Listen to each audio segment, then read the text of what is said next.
today. You should Plug have this it. in. Oops.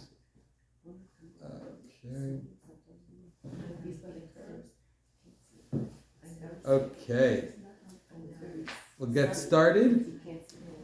So we began our conversation last week on three of the more discussed brachos, I guess you could say, in our Birchos HaShachar, the brachos we make every morning.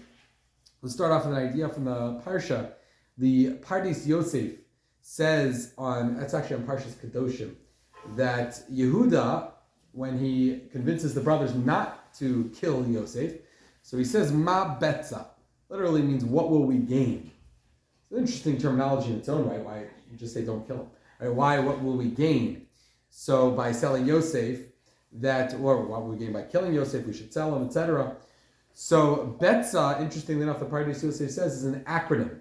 It stands for Beis, Tzadi, and then Ayin. Beis is Boker, Tzadi is Saharayim, and Ayin is Erev. Boker, Saharayim, Erev. Morning, afternoon, and evening.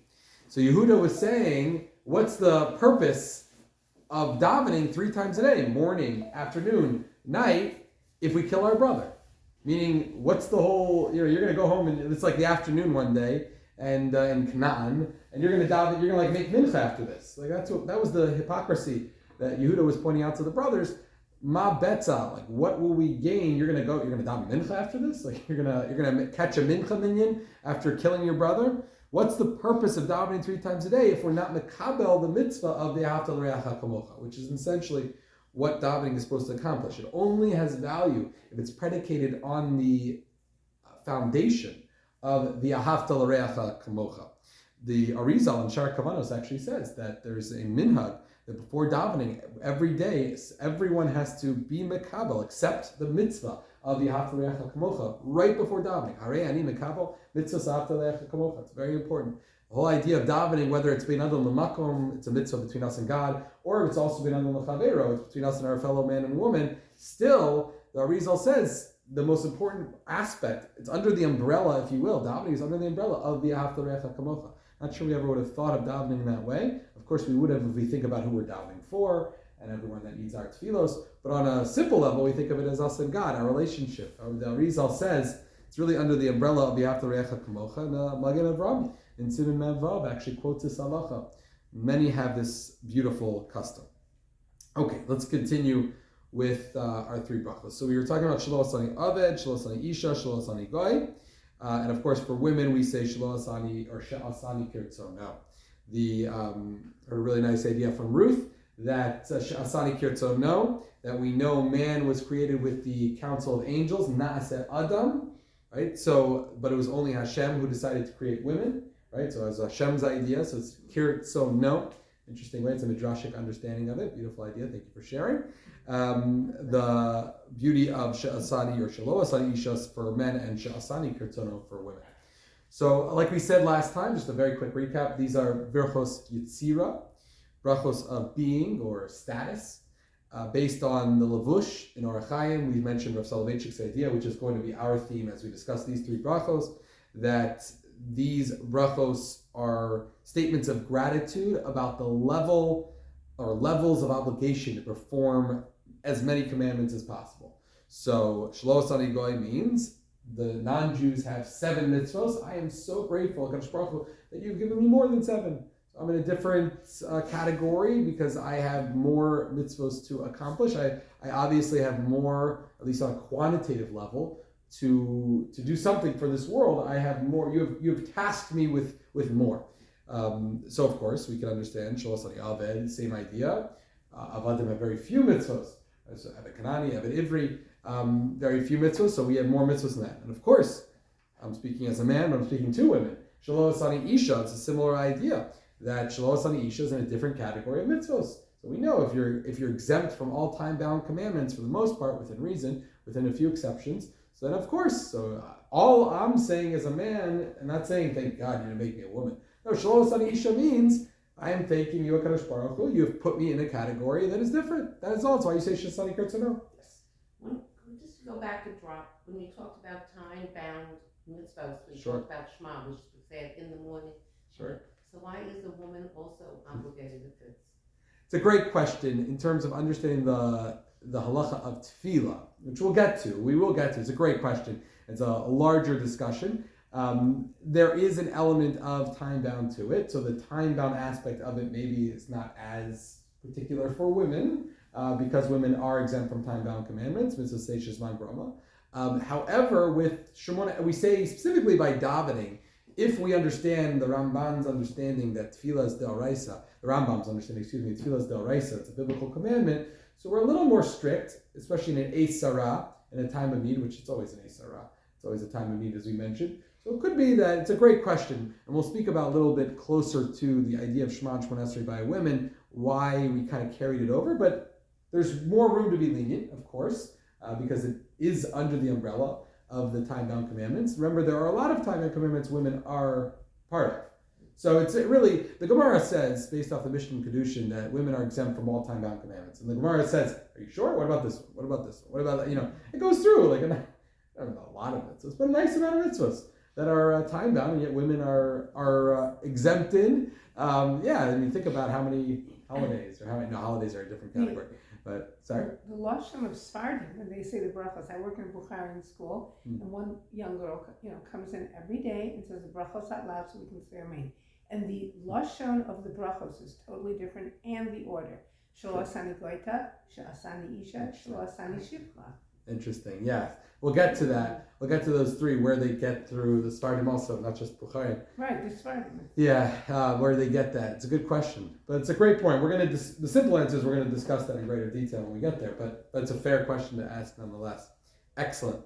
Okay, so Shelo Asani, let's start with Shelo Asani Goy, or Shelo Asani Goy, as he said. The Shelo Asani Goy might be incorrect, interestingly enough. Some argue it should be Shelo Asani Nachri. So Nachri is the word that is used for non-Jew generally in halacha. Goy, as the Ibn Ezra points out in Mishpatim, refers to a nation. Am Goy, or Am Yisrael Goy, or the nation or nations. Nachri refers to someone who's a part of another nation. So really it should be Nachri. I don't know, that doesn't sound as catchy as Goyim, I guess. So Nachri means someone who is not Jewish. A Goy is a nation. That's a simple translation of the word. Yeah. I think I remember reading that Rav Soloveitchik doesn't say.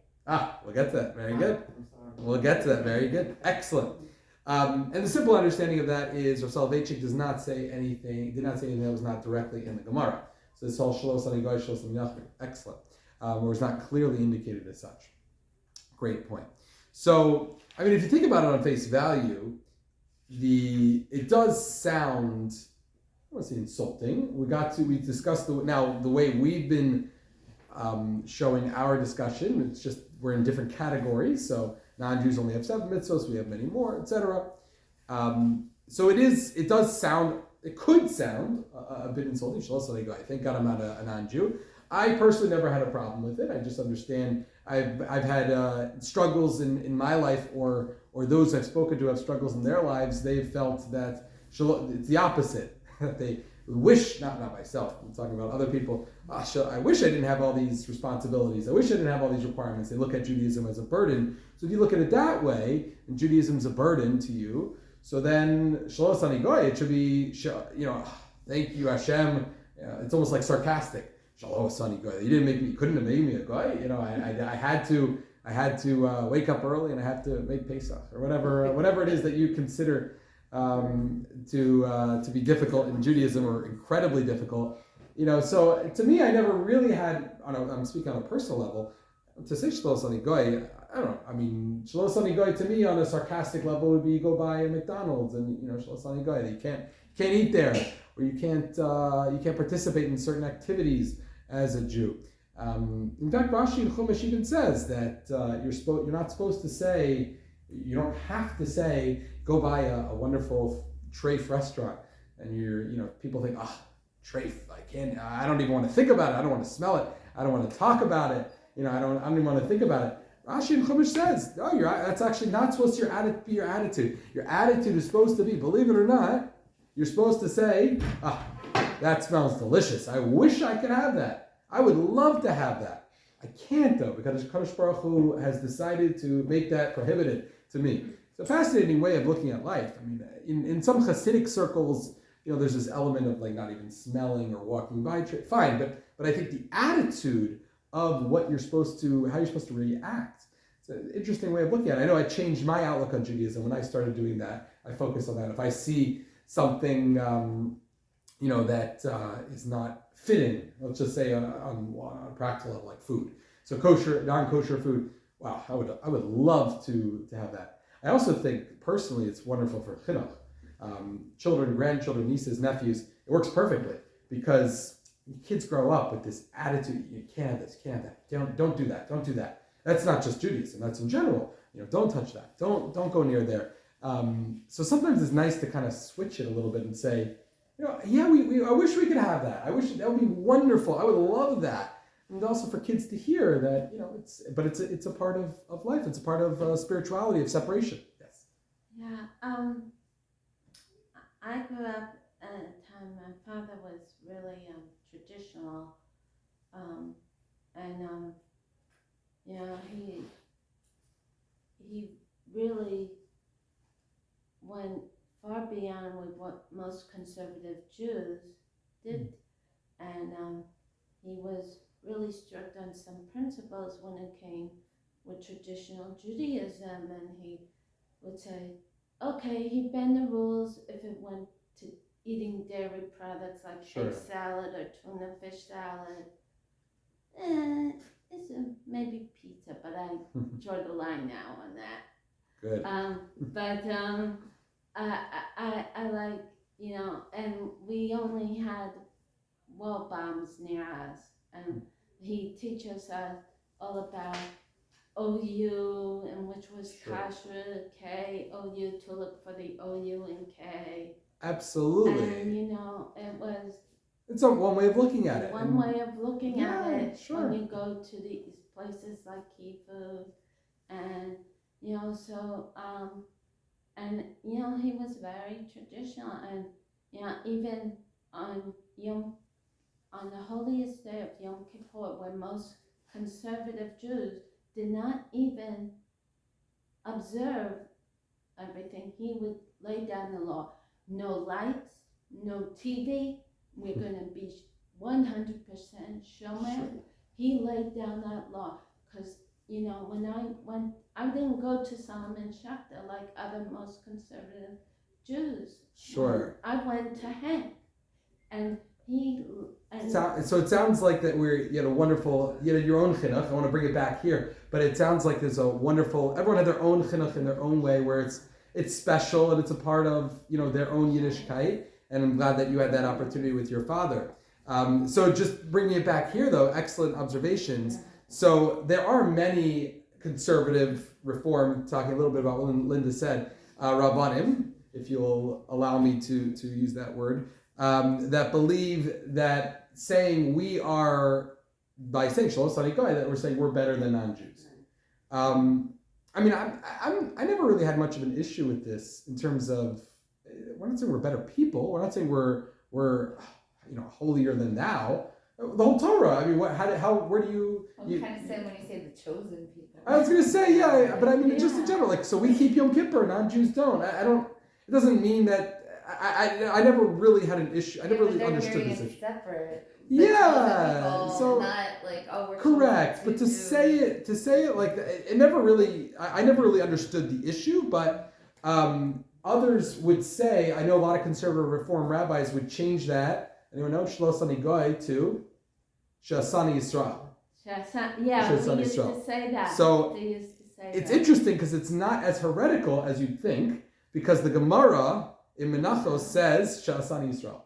Actually quotes the bracha, except, fascinatingly enough, the Gemara says, Tanya Ha'yoy Rabbi Meir Omer, Rabbi Meir said, Chayev Adam Levarach Shlosh Brachos B'chol Yom. Person is obligated to make 3 brachos a day. Eluhein, these are then Shasani Yisrael. Doesn't say Shelo Asani Goy. It says Shelo Asani Yisrael. Shelo Asani Isha is number 2. And Shelo Asani Bor. That you didn't make me, a bor is like a simpleton. I don't know. Ignoramus, the correct term for that. So, in English. Yiddish, bulvan. A bulvan, yes. Very Actually, good. I know the Russian also is. You don't know this, but there is this one traditional conservative shul left, very traditional. Only one? Rav only allows 10 men, 10 to okay. be a part of the minyan. He doesn't allow women to do Torah reading or haftarah. He doesn't allow Okay. men to do women. So to be, that rabbi would not need to hear what we're about to say. no, Because he's already but in the fold. Italia, There's gotta, it's like the one yeah. blockbuster left in the world. Like it's the one shul left. When my parents were growing up in the conservative movement, yes, their rabbis walked to shul and did not eat out. And although they both were not yeshiva university students, that was not uncommon in the 60s and 70s, especially for yeshiva university or other Orthodox institutions to send their musmachim, send their rabbanim to various conservative communities. So nonetheless, so then why do we say Shalom Asani Goy and not Shasani Yisrael? The Gemara says it. So it's interesting that Dikduke Sofrim Menachos says that the original text of the Gemara was Shalom Asani Goy. So what happened? When the Gemara was redacted, this was our Gemara shir last Monday night, Thursday night, where we learned the Gemara with the man on the cross, as they say, that it was taken out of the Gemara because it was insulting. It also completely contradicts everything Christianity knows about the disciples, because the Gemara mentions 5 of the disciples and just doesn't work timeline-wise with what they know about the death of Jesus. So at least the faith, the tradition that's passed down. So the Dikduke Sofrim says the same idea here. What the Gemara did is probably 19th century Tsarist Russia, they believe. Pretty late in history if you think about it. It wasn't that long ago. So they changed the text of the Gemara. Should have said Shalom Asani Goy, but they changed it to Shalom Asani Yisrael because the non-Jews were reading it and they thought they were a little insulted by that. Okay. But it's interesting how the author of the Gemara that says we say Shalom Asani Isha, getting back to that bracha, Shalom Asani Isha was Rabbi Meir. Rabbi Meir is the one who said in the Menachos, Tanya Rabbi Meir Omer. Rabbi Meir is the one who says you have to make 3 brachos a day. At least 3, we know we need many more. And Rabbi Meir was the one who says that. Now, who's Rabbi Meir? Who's Rabbi Meir married to? Bruria. Very good. Okay, get the point in the back. So he's married to Bruria, not just having a school in New Jersey named after her. She did a lot more for femininity. In my humble opinion, the pioneer of feminism, at least post-Torah. We understand, we'll speak about a little bit more about Miriam, my daughter, of Miriam and her role in feminism, closer to my daughter's Bat Mitzvah, Emir Hashem. But the idea where what Bruria did for women in general, we spoke about Sarah Schneer 2 weeks ago, ultimately on understanding the Chavetz Chaim's, if you will, psak at the Agudah Convention to say that women need to be in school and they need to learn, they need to be educated not just secularly, but they need to be educated Judaically, just like men, which was obviously incredibly controversial about 95 years ago when that decision was made and was accepted, Baruch Hashem, changed the way Jewish education changed forever that day. But it's the same idea with Bruria. Bruria is obviously many years before. We're talking 2,000 years now. But Bruria was the daughter of Rabbi Chanina ben Tradion, who of course is one of the Asara Harugei Malchus, one of the 10 martyrs we read about on Yom Kippur, as well as on Tisha B'Av.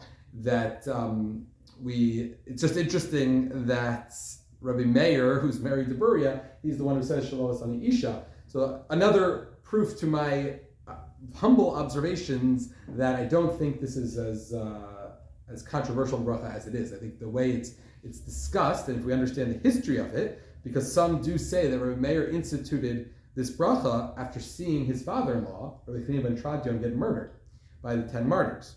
The Romans killed the Jews. What happened? Interestingly enough, they almost always killed the men. Interesting history. I don't know if you're familiar with this, but they, for whatever, we'll go into that another time, but they would not touch the women. This is the Romans, not talking about our enemies of the last 2,000 years. Specifically talking about the Romans. When the Romans killed the Jews, they almost always killed the men. It doesn't mean they were polite to the women by any stretch of the imagination. We have many Gemaras to discuss otherwise. Although there was like a sort of honor, interestingly enough, like almost like women, maybe in a stereotypical, maybe somewhat insulting and demeaning fashion, I don't know, but ultimately understanding they would not kill the women. Interestingly enough, this lasted, our enemies that is, leaving our women, at least alone from murder, lasted until the First Crusade, 1096. So in 1096, then at that point, on so many levels, of course I'm speaking to women now, but one of the incredible, painful realities of the crusade was that distinction was gone. So think of it like pre-World War I, or even including World War I for a little bit, if I understand correctly my history, there was, when did you not fight during the war? At night, right? So it's like, we follow Shkia, right? We follow sunset, so like sunset hit, and there are all these stories of like people in battle, like cornering, soldiers, Union soldiers in the Civil War, and nightfall hit, the chauffeur goes off, you can't touch, he's free. It's a really crazy concept. I think that lasted up to, but not including World War I, if I understand correctly. I think World War I they broke for Christmas. Right. They had the Christmas break, but they didn't have the night break, if I understand correctly. World War II, they definitely fought it, right? As we see in Boston and other places. Yes, because they couldn't see. Yeah, but why not? Why not? Who cares? Because it wasn't fair. It wasn't even on both sides. Yeah. So World War I, that was the famous. I just saw a clip someone sent me, the World War I Christmas break. Really interesting, fascinating observation. They had kavod. They had respect for the war, I guess. Whatever. Say what you want about it. So the Romans, believe it or not, they had, I can't use the word kavod because I don't think they were polite to the women, but let's put it that way, but they didn't murder them. That was, you don't kill a woman. You don't kill a woman. So the crusade, the first crusade in 1096, that was one of the tragedies, was that there was no longer a distinction. Killed everyone who would breathe, they would kill men, women, and children. The Christians stopped making any distinctions between men and women. So comes along Rabbi Meir, rewind again 1,000 years. So the bracha of Shaloas Ani Isha reminds us of the potential mitzvah, interesting idea, interesting way of looking at it, of dying al Kiddush Hashem, which is in Rabbi Meir's time, was only an option for men, right? Because women didn't have that. It's a weird way of saying it. I know now you'll say, oh, thank God I don't have that. I didn't have that mitzvah for a good chunk of our history. That women were not subjugated to, murder, if you will. They were subjugated to a lot of other terrible tragedies, and of course, as we know. But interestingly enough, Rabbi Meir, who saw his father-in-law be murdered, right, as one of the 10 martyrs, so he realized, and he said, Shaloas Ani Isha, that I, as a man, have a mitzvah that women don't have. What's that mitzvah? It's not time-bound. What's that mitzvah? It's the mitzvah of potentially giving up my life for HaKadosh Baruch Hu. Women don't have that mitzvah, of course. Now we could say that equally. But you'd have to fast forward about 1,000 years. Interesting, fascinating. Look at history. It's almost like they held, in some cultures, in Greek mythology, the woman was more of like the god. And in many ways, I personally find it, as a father of 2 girls, somewhat demeaning and insulting to women. The way they would, because it was almost like they were, they weren't as equal as men. That's the way they felt. So that's why it's like not fair. So in some ways, in a feminist's understanding of that, maybe that could be looked at as insulting. But nonetheless, women were traditionally not murdered until about that first crusade. So if nothing else, that is the one of the greatest tragedies of that crusade, of course, aside from the other bloodshed that was spilled. Okay, so I think we're still going on. We'll continue. We'll at least begin the next subject we'll be speaking about now is Pzukei de Zimra. So Pzukei de Zimra literally means verses of song. Pzukei and de Zimra, Zemer is a song, of course, Zmirot are songs. So we know it's introduced with Baruch Shemar, and it concludes with Yishtabach. So that's almost many people asked about interruptions or doing other things during davening or whatever it may be. So let's start with, if we're going to start with Pzukei de Zimra, so Baruch Shemar and Yishtabach are almost looked at as one long bracha. So whatever you're saying, whatever your personal minhagim or whatever you have time to say, etc., in between for Pzukei de Zimra, for all the parakim of Tehillim, we'll discuss why that was thrown in there. But it's really Baruch Shemar until Yishtabach. So that's almost like one long bracha. So of course, we don't want to make any sort of interruption in between those brachot.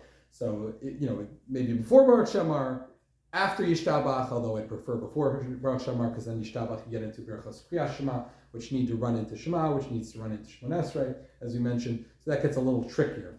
But at least Baruch Shemar until Yishtabach is one long You mean by hold on. interruptions, like you should say everything or you shouldn't? No, maybe like don't answer the phone. Yeah, exactly. Yeah, I'm sorry.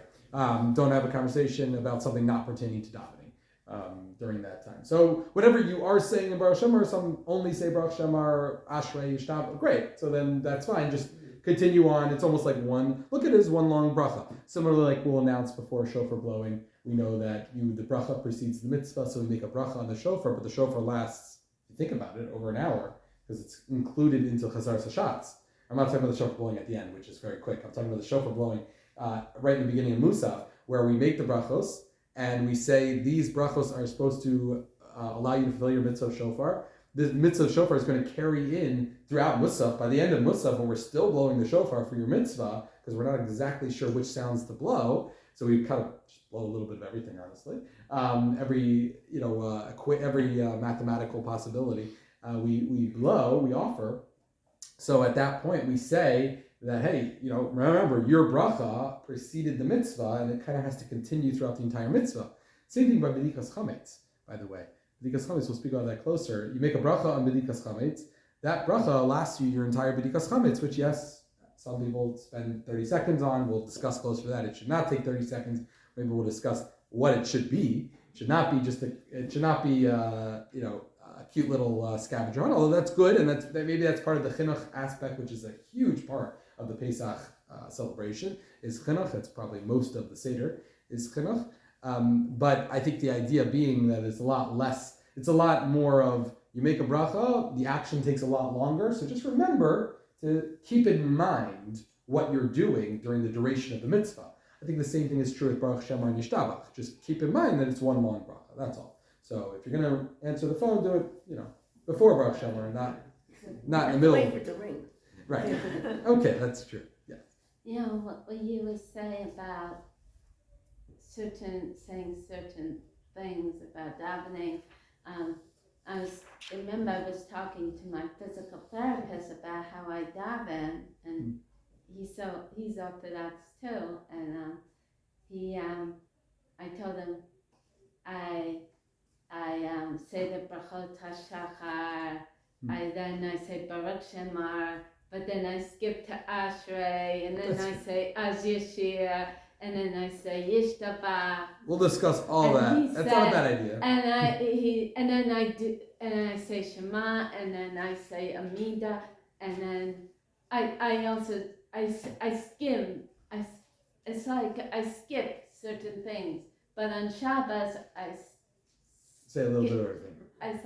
I don't say everything. I say skip to the end of this passages and wait for the chazan to say the rest. So my students ask me, which parts should I say if I only have a certain amount of time? Should I just say the important parts? But I hate that when I say it. There's no such thing as you can't call it the important. What do you? That's suggesting that everything else is unimportant. So I don't like that. So I say this. Oh, is that more important? I'm not going to say that. You said that.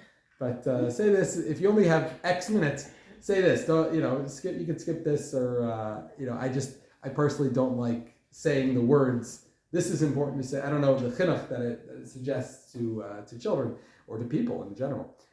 So we'll start with Tzidkei Zimra next week, Be'ezras Hashem. I assume we'll be on. Is it acceptable for everyone to be notified vis-a-vis the flyer, the Shabbos flyer? Everyone looks at that. If we're going to be away, that's okay for everyone. And that works. So we'll double check the flyer. I think as it stands.